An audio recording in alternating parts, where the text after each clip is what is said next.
la question des femmes est une question majeure, évidemment, mais que nous abordons avec des ambitions un petit peu différentes, d'une part du mouvement féministe qui, assez souvent, outre qu'il est sensiblement divisé, se cantonne sur des aspects particuliers, les violences, les droits reproductifs, les droits sexuels. Et puis, nous nous situons aussi à distance du mouvement réformiste qui enregistre l'évolution des mœurs, de la société, qui constate que la situation des femmes s'améliore, mais malgré tous les textes, la situation réelle et l'égalité réelle sont encore remises à un horizon très lointain. De faire de l'éducation populaire féministe, c'est important, parce qu'il ne s'agit pas simplement de la simple reconnaissance des droits des femmes. Il s'agit d'être dans le mouvement social et de reconnaître que le féminisme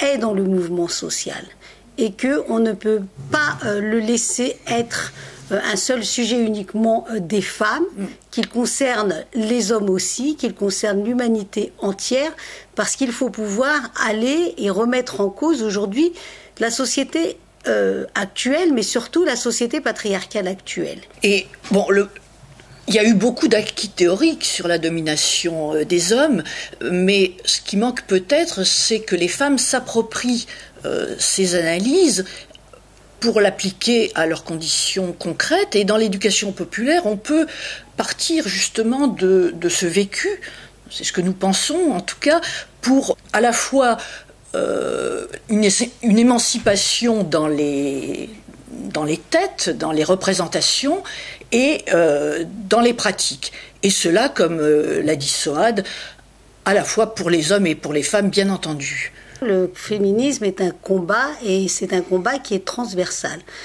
On va prendre un exemple concret. C'est celui du 8 mars, la journée internationale des droits des femmes.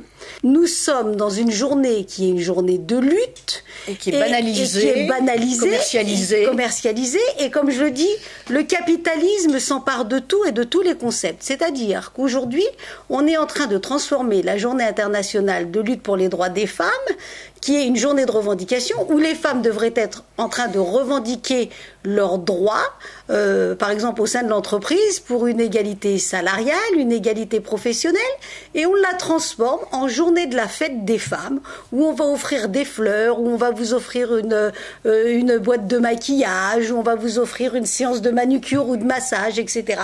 Et le capitalisme est capable de tout transformer pour que on ne parle pas du féminisme, qu'on ne parle pas des revendications des femmes pour une égalité réelle.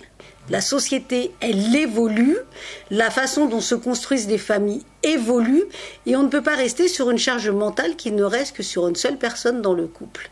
C'est un travail qui doit se faire pour faire évoluer les mentalités, et on ne peut pas prédéterminer à l'avance quel est le rôle des uns et des autres.